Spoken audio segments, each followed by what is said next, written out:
All right, well, we're going to get started and hope that others will continue to join us as we have this very important conversation talking about institutional resilience overall, but looking specifically at Puerto Rico and taking a first look at efforts by HSIs in Puerto Rico and what they've been doing to address the need to create a new normal during these challenging times to make sure their students are served and served well. I'm Deborah Santiago. I'm the co-founder and CEO of Excelencia in Education.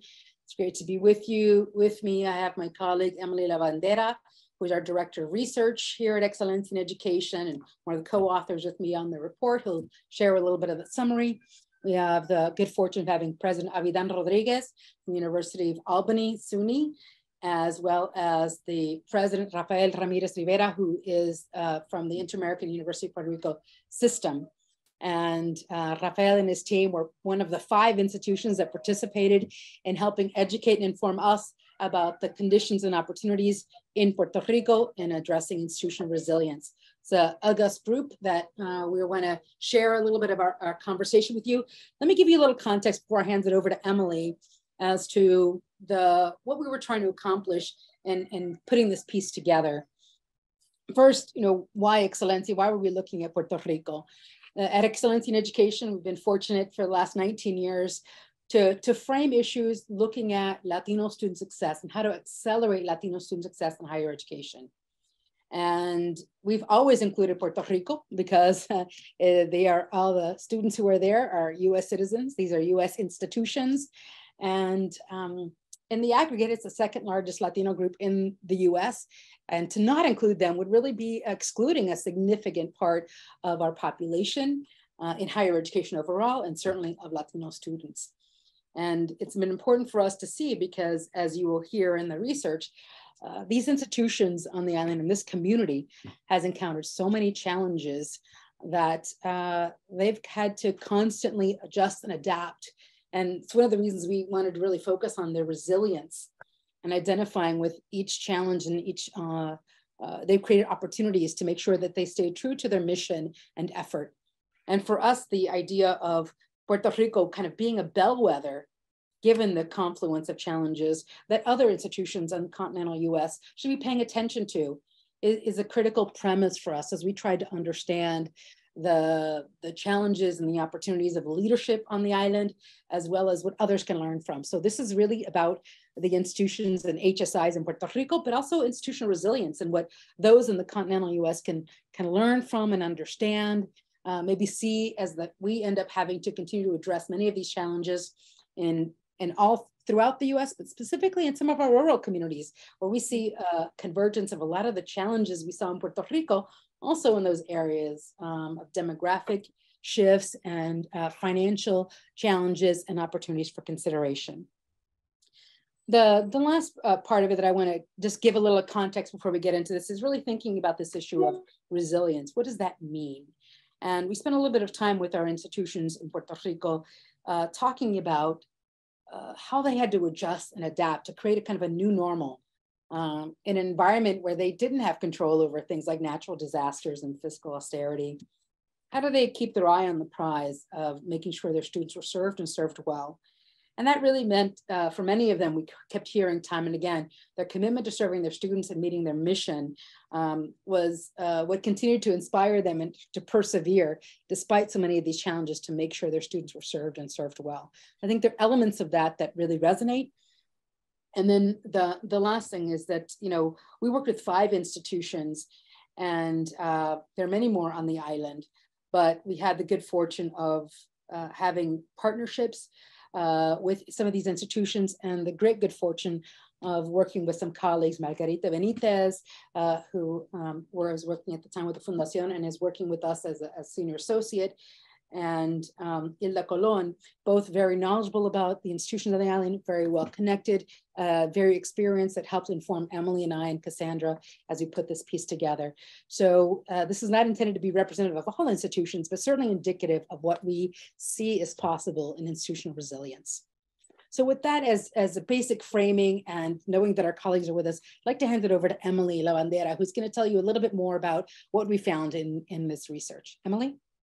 Thanks so much, Deborah, and thank you all for joining us today. I'm happy to share a bit about the research that we set out on. And so first, we wanted to take a look at what were the conditions and context of higher ed in Puerto Rico. And so we took a look at the data. We went back 5 to 10 years and saw that in Puerto Rico, the total population, those in the K-12 age range also had been declining over these last few years, which has affected then the potential college going group of applicants. And we've seen that in declines in enrollment. Now, despite those drops in enrollment during this time, we've seen that retention rates have been increasing as well as graduation rates. We've also seen the cost of attendance at institutions has risen over this time. And with such a highly educated population in Puerto Rico, we've seen those increases in graduation rates and attainment, yet we're still seeing that unemployment remains high.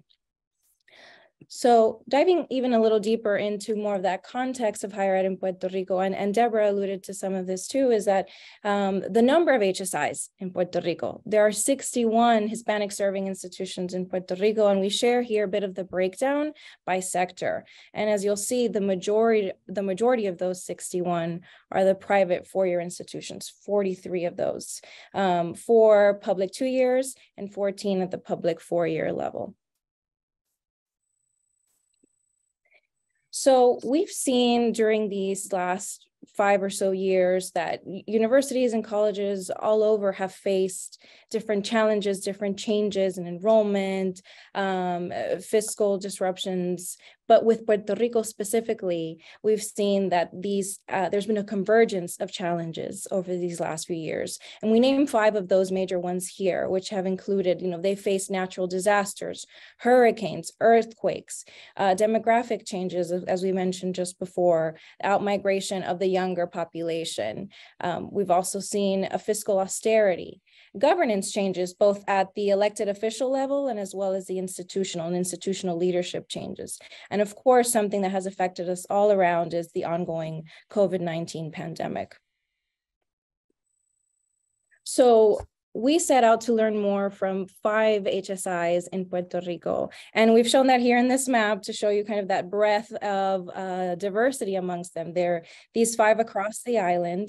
They're also representing 2 of the private 4-year institutions, the Inter-American University of Puerto Rico, the Arecibo campus, as well as the Universidad Ana Jiménez Gurabo campus specifically, and then 3 campuses within the University of Puerto Rico system, the public 4-year system in Puerto Rico. And those campuses were Rio Piedras, Utuado, and Mayagüez. And I want to make mention, these also are diverse across geography, but also in size and also in terms of urbanization. And what I mean by that is some are in larger cities and some, like Utuado, are in the more rural mountainous areas of Puerto Rico.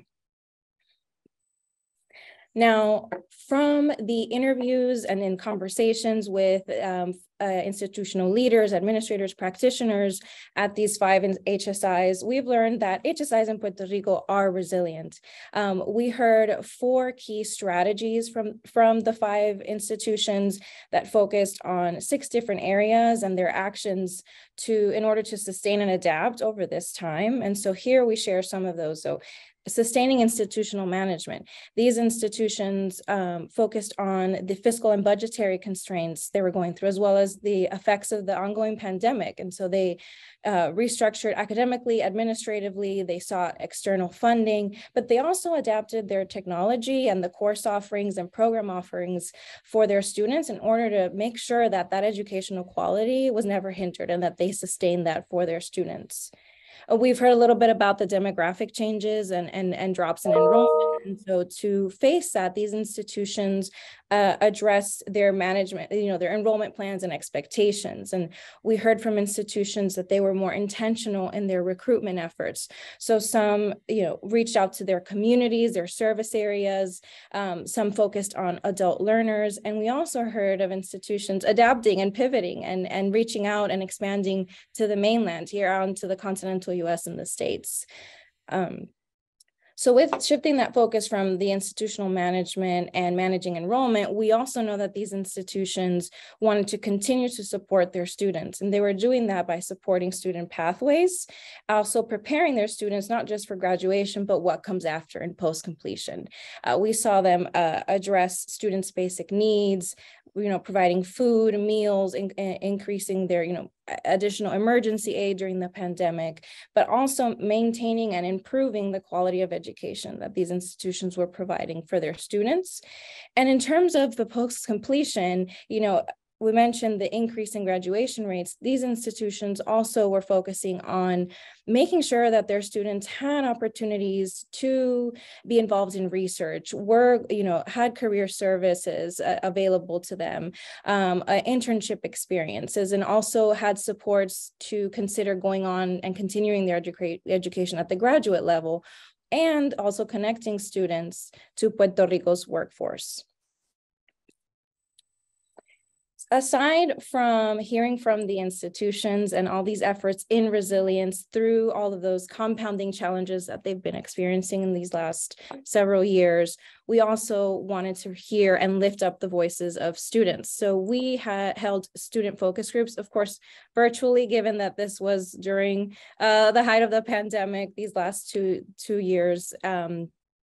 And we heard, we learned from these students that Latino students in Puerto Rico are also resilient, and they're supported by their institutions. So from what we heard and they shared with us, we know that they're resilient in how they persisted through their studies and continued on despite hurricanes, the earthquakes, the pandemic, changing leadership. And they also adapted and were pragmatic about how they paid for college too. The choices that they made, that some students we heard were working while they were enrolled. Some students, lived with family and stayed at home while going to college to make sure that they can make that education affordable to them. And they share the importance of both support services that the institutions provided them, as well as faculty support as being vital for helping them persist through their education. And those support services looks like basic needs, improving or increasing financial support during this time, access to mental health and counseling, academic advising, tutoring. So really just the breadth of all it takes to be resilient and persist and continue on.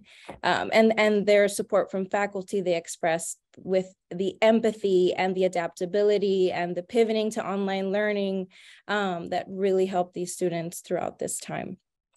So those are just major takeaways of the research we've seen. I've said that all very quickly, but we're happy to share more. We do hope you'll take a look at the report and learn more about the efforts of these institutions in Puerto Rico and their students. And I'm so happy to turn this back to Deborah and hear from our speakers today. Thank you all. Thank you, Emily. Very much appreciate the overview. Part of this is we wanted to continue to give context for this discussion we're going to have with two presidents, one who was on the island and who was part of this project, representative of the 5 institutions that we learned so much from and were gracious not only with their time during the pandemic, because this took place during that, but also in helping us think and understand about what it means in a very contemporary and continuing to evolve environment. And that is our president, who from Interamericana University, Rafael Ramirez Rivera, and then our colleague Avidan Rodriguez, who is also from Puerto Rico and represents some of the diaspora. He is in Albany in New York, and is very knowledgeable, not just about the experience of students and the institutions on the island, but also those Puerto Ricans who are here in the US, and more importantly, leading institutions across this country, because this is about Puerto Rico and HSIs, but also institutional resilience, and Avidan represents a lot of that as well. So we wanted to have a robust conversation, given the context Emily shared and some of the discussion, to think a little bit more robustly about what does this mean for higher education in the US, and when we include the stories and the experience of Puerto Rico and understand the kind of the transitions we're seeing. So maybe I'll start with you, Rafael, if you don't mind. And since your team was so generous when you were at Arecibo, thinking through the challenges, Emily shared kind of the overview of how we summarized it. But if you could identify, what are the top 3 challenges that the institution faced during this time continues to, as you're working through issues of resilience? Well, first, good morning to everyone that is connected, and thank you for this invitation. I think the first that I will mention is that we have to frame our top challenges within the context of the Puerto Rico demographics. Since 2000, the U.S. Bureau of Census have reported that Puerto Rico between 2000 and 2020 official data from the census indicates that we have lost more than 700,000 citizens in Puerto Rico. So that is our big challenge. But at the same time, in the last 5 years, 2017 until 2022, we have faced two major hurricanes. And like on top of the cream, the cake, we had in August 22, Fiona also. So we had Maria, we had Irma, and we have now Fiona. So hurricanes, it's something that we know how to work through. But remember that Maria was the most devastating hurricane that we ever had in modern times. And this was more than 100 years, that we never saw something this big. The other challenge are the earthquakes. We started having these earthquakes in December 2019. Then suddenly in January 7th of 2020, we get this 6.4 magnitude earthquake. Only lasted 37, thanks God. But these were many situations that we had to deal. And also, as everyone in the United States and the world, we're still dealing with COVID-19.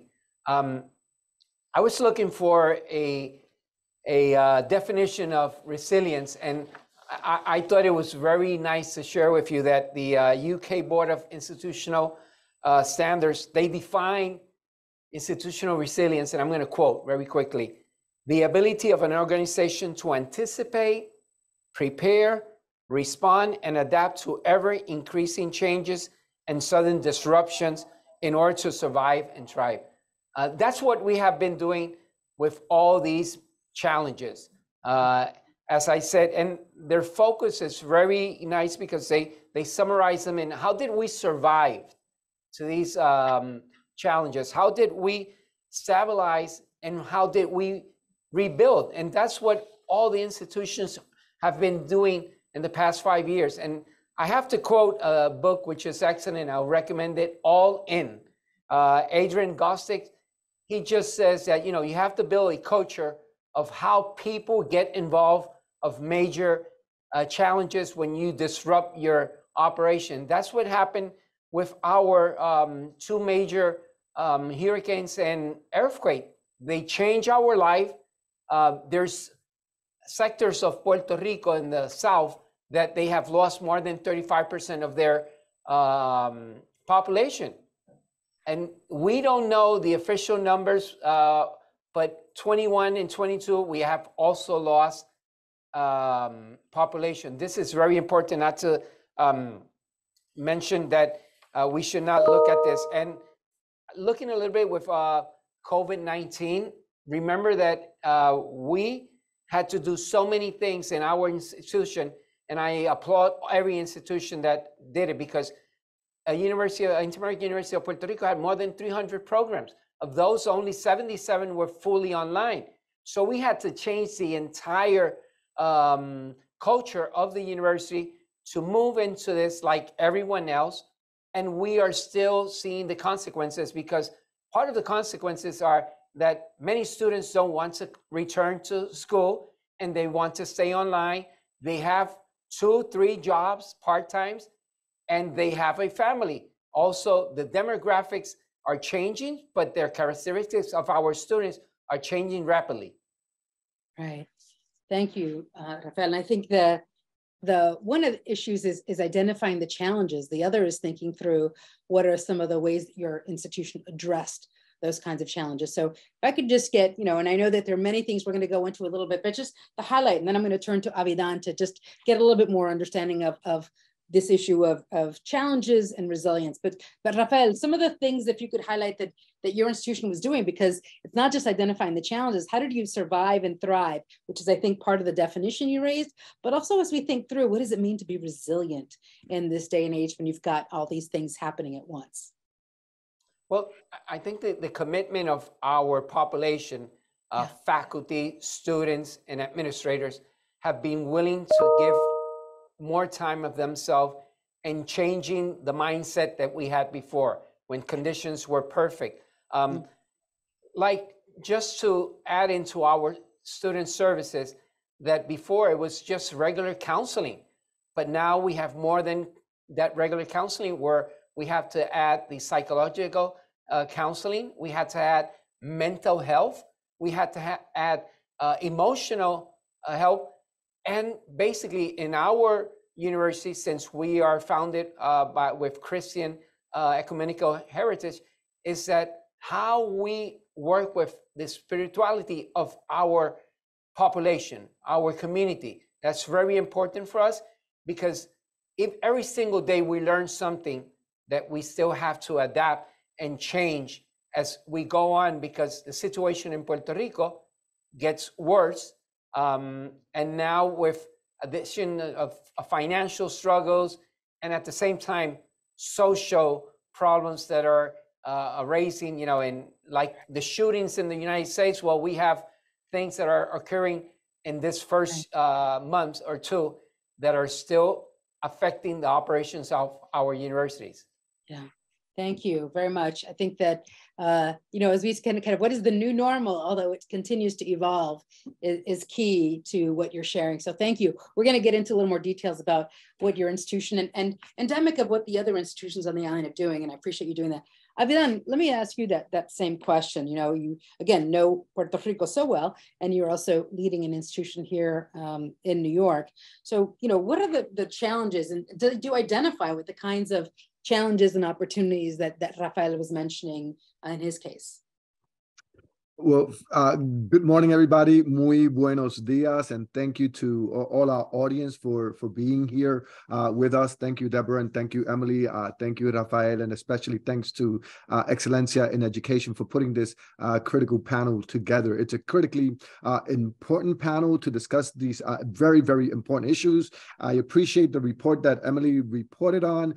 You mentioned that Margarita Benitez was a key partner in this. I see she's in the audience as well. So saludos, Margarita.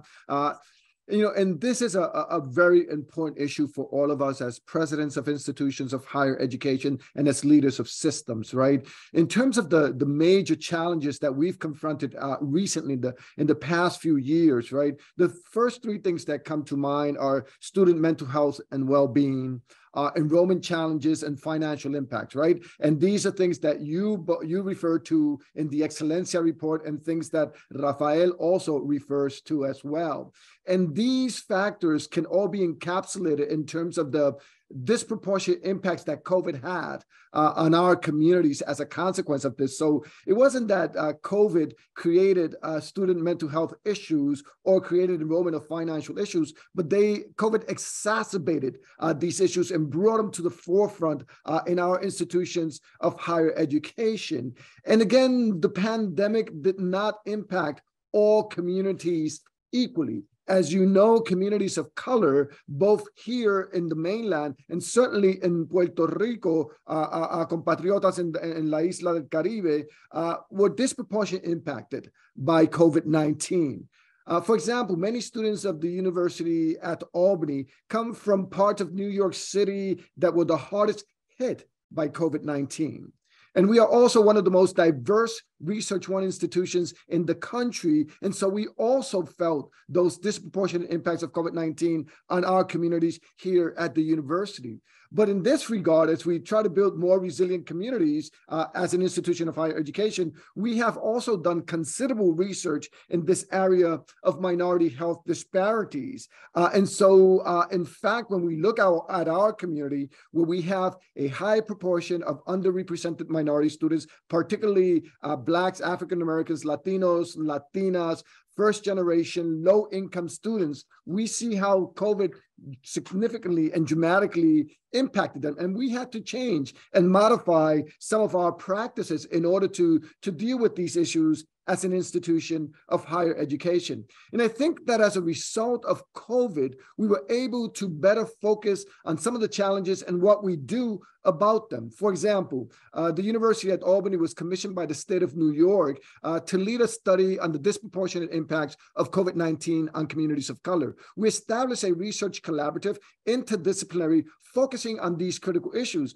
But that research collaborative led to UAlbany establishing a social and health equity institute to better understand holistically and systematically and institutionally how these events, whether it be COVID, whether it be a hurricane, whether it be a disaster, whether it be any other issues, impact our communities much more disproportionately than other communities. We also, as a consequence of dealing with COVID, the University at Albany became a health promoting university. And we are one of 16 institutions in the country that are now health promoting universities that look at health, well-being of students as part of the university community in a very holistic and systematic way. So I just came back last week from Birmingham, Alabama, where the 16 institutions that are part of the health promoting universities got together, and we were talking about networking. How do we build strengths? How do we build common knowledge? How do we build resiliency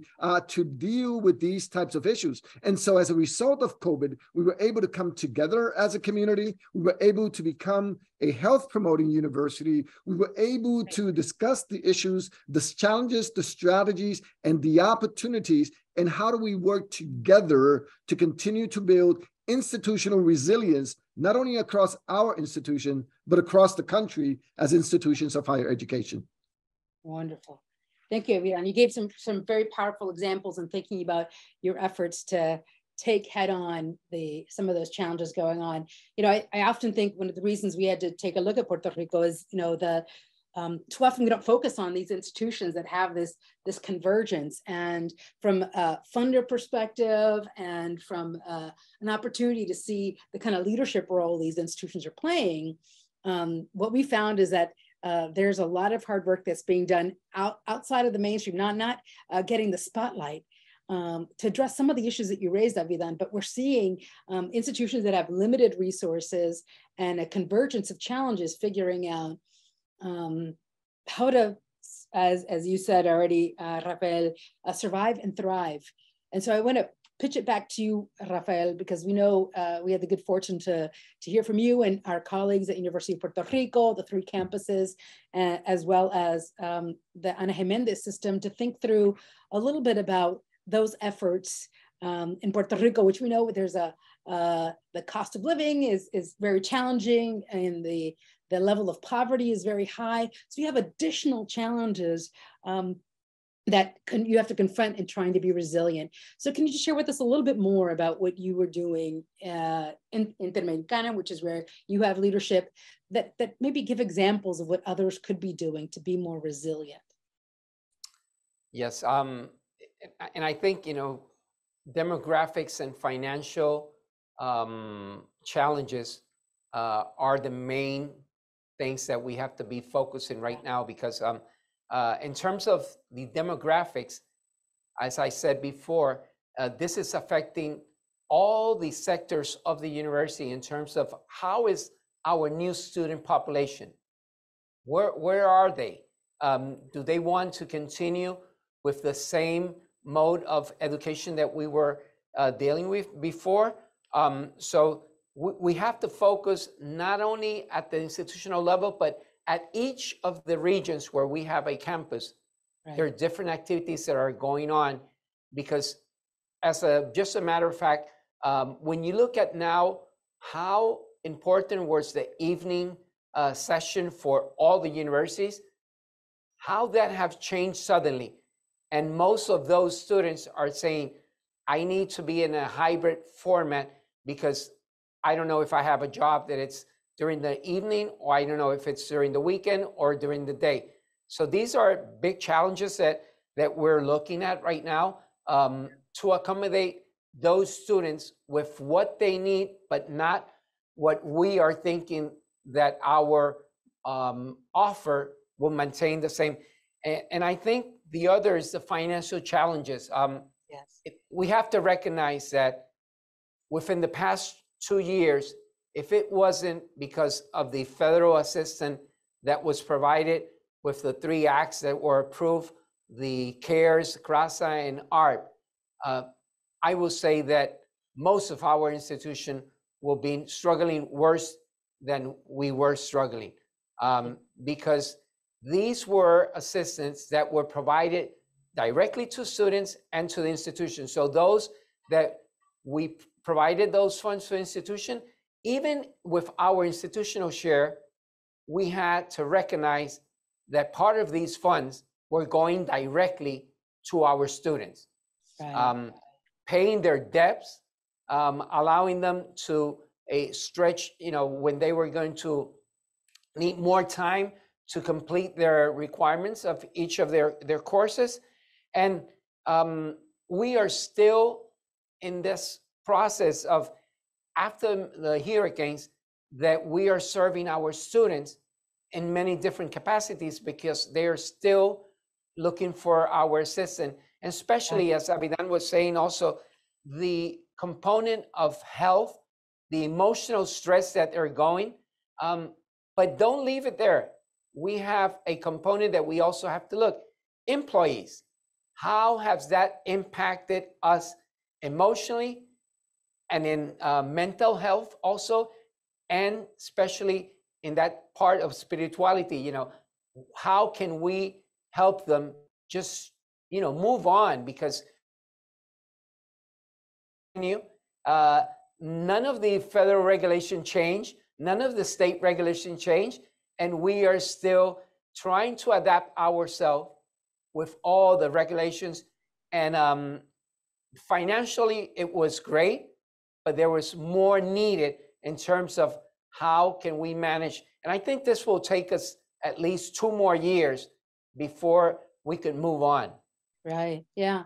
Well, we know that HSIs disproportionately enroll low-income first-generation students, certainly Latino students as a big part of that, and also tend to have lower sets of resources, less likely to have endowments, things of that issue. So resilience is not just, is also addressing this resource issue you mentioned. I know you kind of talked about pivoting priorities and how to make sure you are student-centered, which is very powerful, Rafael, and making sure you're serving your students well, given this cacophony of challenges. I also remember we had the good fortune of doing a site visit, and you mentioned that, right after Hurricane Maria, 17 days after the hurricane, Interamericana was up and running again and offering services and support. And I raise that as an example. It was so profound for us to hear and understand that. But what it took for you to have to pivot unexpected, the kind of impact of a hurricane like that for your infrastructure, for your people, for your students, and the financial, because that took a little bit of time to come through. How did you make that happen 17 days after this disaster where, electricity and water was not available on the island, to make sure that you were providing services to your students and the faculty and community had a place to be? I think that we spoke so much of having a culture that is very involved. So Yes. the hurricane just made that we could prove it. Everybody was all in. One aspect of the university was that immediately the president of the university provided us with funds, which we did not have in our budget, to look at that crisis that we were living. But at the other time was, how did the institution became centers for students to come to our institution? We had laundry, we had beauty parlors, we had internet services, and we were very thankful that we were able to restore power, and that was the center of this campus, in the Arecibo campus.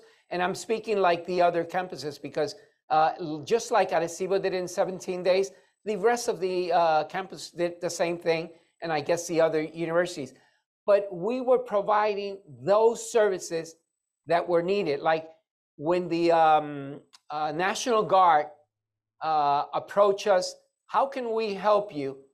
And how can you help us? We said, okay, for Arecibo, we want to become the center of distribution of at least 3,000 meals per day for more than 3 weeks. So our institution was just more an educational institution. It was a surviving mode institution. We had people that will come to our facilities to take a shower. So we had to allow them to do everything.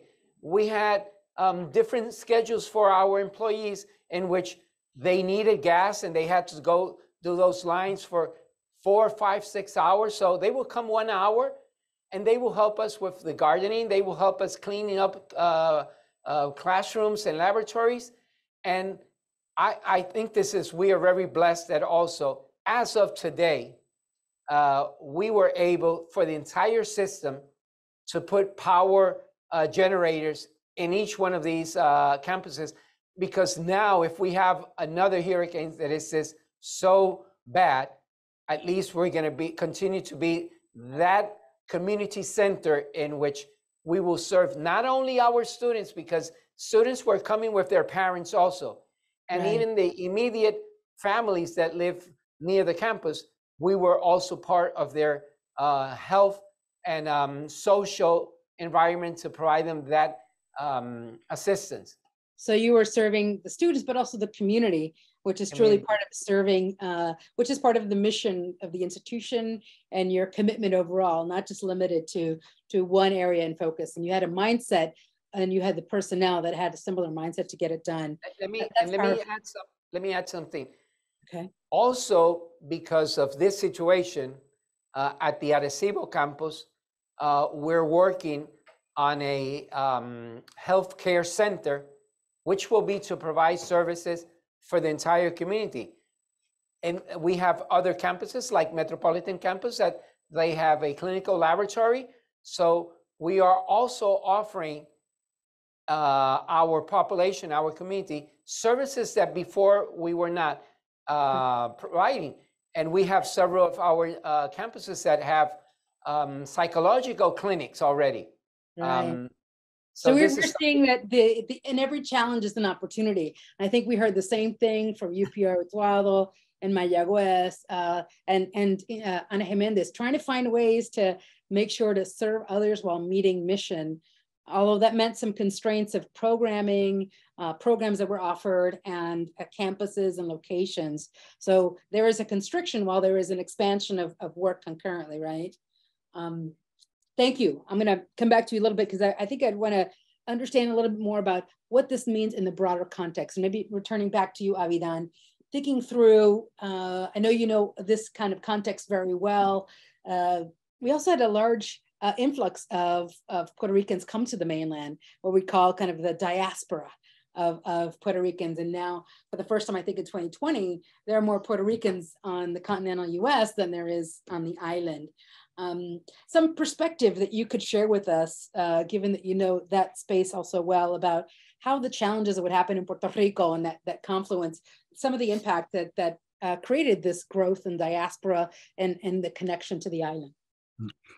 Thank you, Deborah. So a few things that I want to highlight. First of all, as some of you in the audience know, I've been doing this type of research focusing on the socioeconomic impacts of disasters for the past 3 decades, and also looking at economic development in Puerto Rico. Just a couple of years ago, my colleagues Marie Mora, Alberto Davila, and I put together a book focusing on economic development in Puerto Rico, and with a special focus on economic development and migration to the United States. So this is an issue that we have studied systematically, and I think that is part of one of the responsibilities of the diaspora, to continue to tell the story about the Puerto Rican people, not only the issues and the challenges that they confront, but the opportunities, the success stories, and the resiliency and the support that they need in order to be able to continue to be successful as a community. I also think there's opportunities here to learn. If you look at the demographics in the state of New York and the demographics in Puerto Rico as described by Rafael, they're quite similar.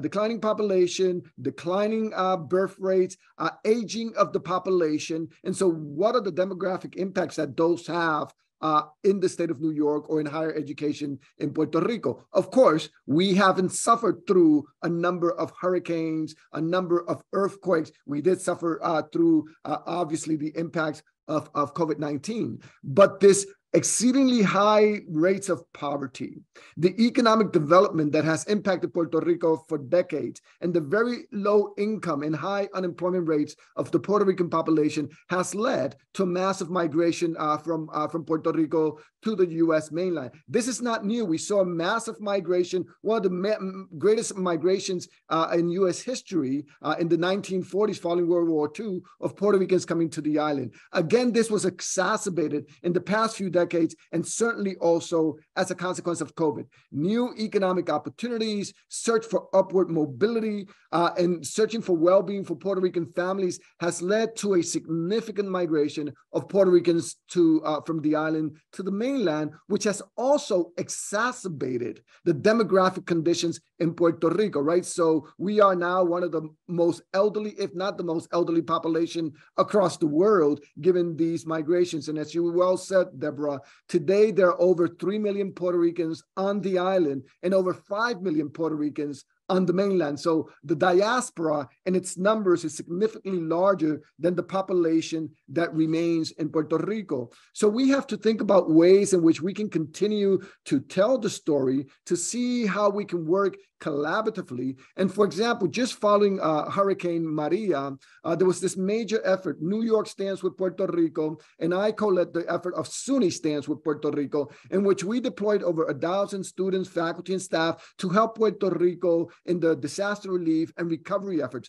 That's a way in which the diaspora can continue to help, to grow and expand, but that's not enough, right? We need to continue to build these partnerships across institutions of higher education. I'm happy to report that here at the University at Albany, we have a number of researchers that are building these partnerships with a number of institutions, including La Universidad de Puerto Rico and Mayagüez, to try to learn from each other, because I think there are lessons learned that we can share to become stronger communities and to address the issues that can lead us to higher and stronger institutions and more resilient institutions of higher education. And so I think that is part of our role as the diaspora, to work, to collaborate, to establish partnerships and see how these efforts pulled together can make us much more resilient in the times of disasters.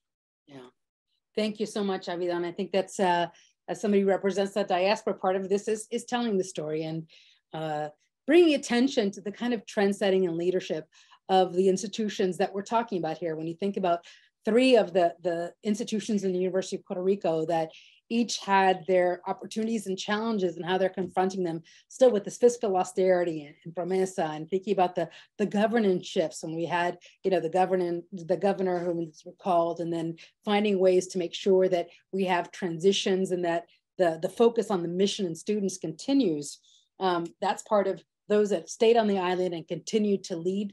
I agree with you. There's so much that institutions in the mainland, whether or not you have a preponderance of Latinos or Puerto Ricans or not, that these are institutions that we need to be paying more attention to. Certainly not just in the numbers like Excelencia does and looking at examples, which we often do as well, but then paying attention to what is it about that not just the mindset, but the frank reality that, you know, we still have to be resilient. And there are ways that we are serving community and others to do so. So Rafael, back to you. You know, we shared a couple of the many things that we were learning that you guys are doing continuously, that you and your institutions and that we saw others in the island doing. Are there things that you would highlight that you think other institutions that don't quite face the same preponderance could learn from? To piggyback on where Avidan was going about opportunities to learn, things you would recommend? Well, let me first say, I have to be a spokesperson in this panel here to appreciate what all the diaspora have done in all these years. It's maybe part of Puerto Rican genes that we are always willing to help others. So that's part of being Boricua, right? So that it doesn't matter if it was a Jerry Lewis raise funds, we are there. And now we were the ones that were receiving from the diaspora.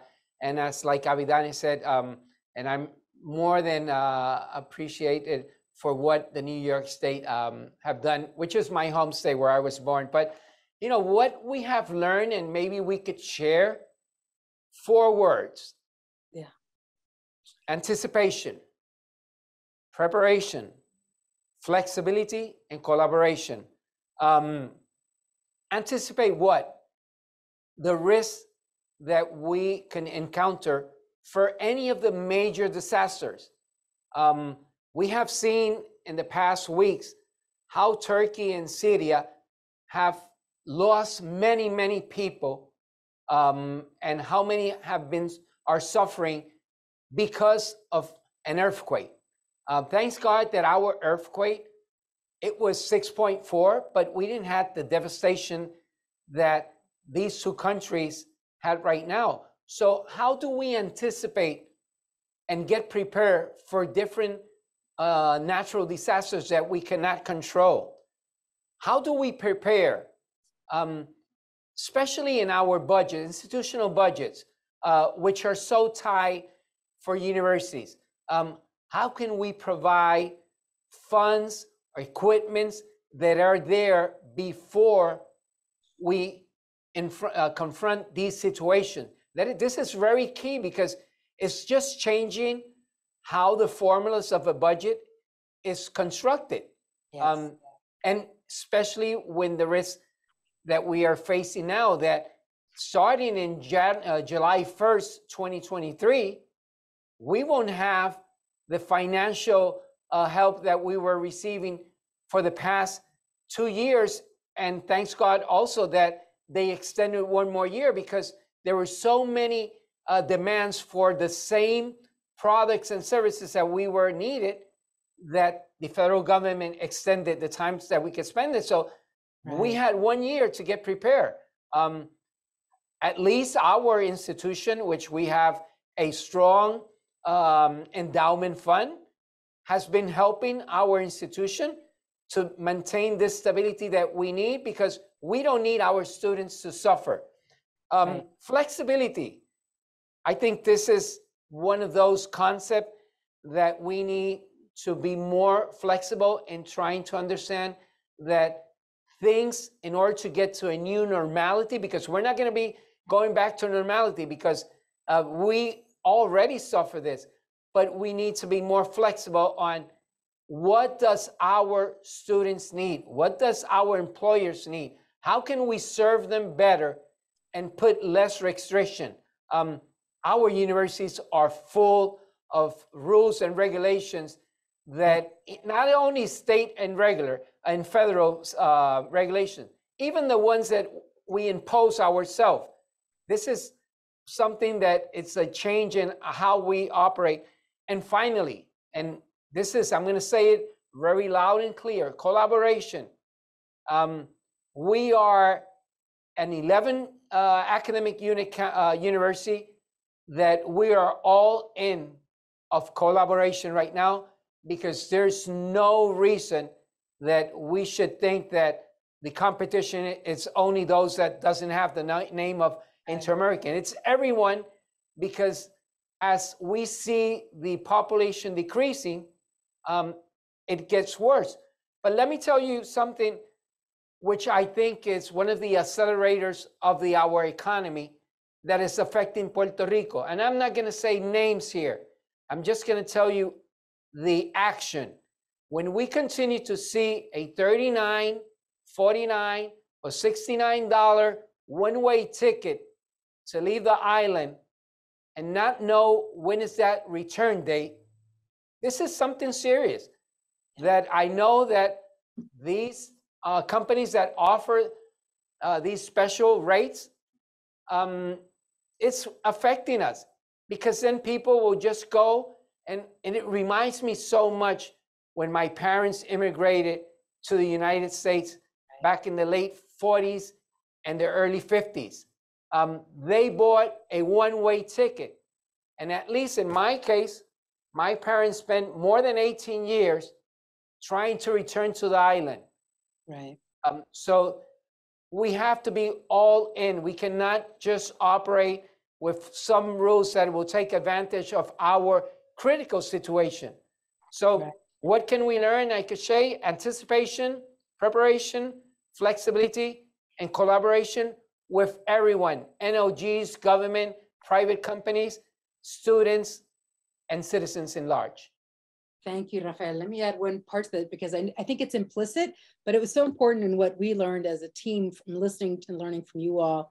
And that is that, and you've said it both here, focusing on you're student-centered in your efforts. So it wasn't to the exclusion of strengthening the institution, regardless of who is being served, but part of the preparation, flexibility, collaboration is with the very community you're trying to serve. That is a powerful way of thinking about that. We often, too often the discourse at the national level and the policy level is devoid of who the students are, or that it's the institutions versus the students, rather than the students and the faculty and staff are the institution. And we kept hearing time and again, whether we were talking to our colleagues at IPR Mayagüez or in Utuado or in Ana Jiménez, and certainly your team, that it is this community within the institution, but then the community around the institution that is sustaining it. And then to Avidan's point, the community that's outside of the island, but that committed to the island. So it's these concentric circles that speak to some of the resilience you raise. I'm not seeing questions here. I'm gonna continue, if you don't mind, because I think this is a very robust discussion in thinking through efforts of takeaways. Avidan, you shared some of the things that we can listen and learn from, as you have as well, Rafael, when it comes to issues of resilience, the thinking through some of what was shared, but also what, if you had your druthers and there was access to some kind of resources, we just got 1 minute for each of you to kind of respond. If you could wave a magic wand and say, I've got new money that I can address the institutional resilience on the island, what would you choose to invest in? Of the many things that we know need investing. Maybe I'll start with you, Avidan. If you could wave a magic wand to help in Puerto Rico and improve resilience, what would you do with those resources? Well, I think one of the things we need to systematically look at is and this is more than me receiving funding, but let me just put it in the context of the critical importance of local, state, and federal governments to help the island of Puerto Rico to build resiliency. It is of critical importance, right? The stagnant economy, the high levels of poverty, the high levels of unemployment, the economic stagnation, right? These are issues that in order to build a resilient community, you need to address these systematic and institutional issues in a holistic manner, right? In order to move the community forward. Listen, we keep talking about Puerto Rico as being resilient, and they are, but I think their resiliency has been tapped to the max. There has been extensive suffering, right, as a consequence of that. And as a result of this, extensive migration to the mainland. So I think what we need to do is have the local, state, federal government invest funding in building a more resilient electrical grid, power supply, more resilient water supply, more resilient healthcare system. Invest in the higher education in Puerto Rico, both in public and private institutions, to ensure that students are getting the wonderful education that they continue to get in Puerto Rico, and that we provide the jobs and the opportunities so that people can stay on the island and not decide to leave the island, yes, because of low airfare prices, but more importantly, because of a stagnant economy with high unemployment and high levels of poverty. That is where we need to put all our funding in order to build resilient communities with resilient infrastructure. Thank you, Avidan. Very much appreciate that. I do know that, on that very same point, we kept hearing from institutions, including Interamericana and UPR and Ana Jiménez, talk about creating entrepreneurial spirit within their students and in their programming and others, because part of the economic development is that as the educators on the island, you're also educating and preparing the economic environment and development of the island. So I do want to make sure that we reference that, because each institution was trying to find ways to bring folks back, but also make sure that their students were well prepared. We didn't talk much about the post-completion efforts, but making sure to connect them to the economy and the opportunities was key. So our time, unfortunately, is up. I think we could talk to Avidan and Rafael for so much longer. I think we've just scratched the surface. We have other representatives from other institutions that we'd like to make sure to tap at Excelencia, our colleagues at UPR and Ana Jimenez. So grateful to you, Rafael and Avidan, for making the time. We know this is a conversation that must continue, because folks need to pay attention to what is happening in Puerto Rico as a bellwether of others. We are grateful for the Ascendium Education Group that helps support this research and the awareness we're trying to continue to build. Please, all of you in the audience, stay tuned. We want to continue to engage with our colleagues here and others on the island to make sure that the experience, the stories, the successes, not just the challenges, are part of the discussion, so we can make the positive difference that is what higher education is about. So thank you all for your time. Thank you both and your institutions. And we look forward to following up with all of you soon. Please pay attention to the report and continue going forward. Thank you.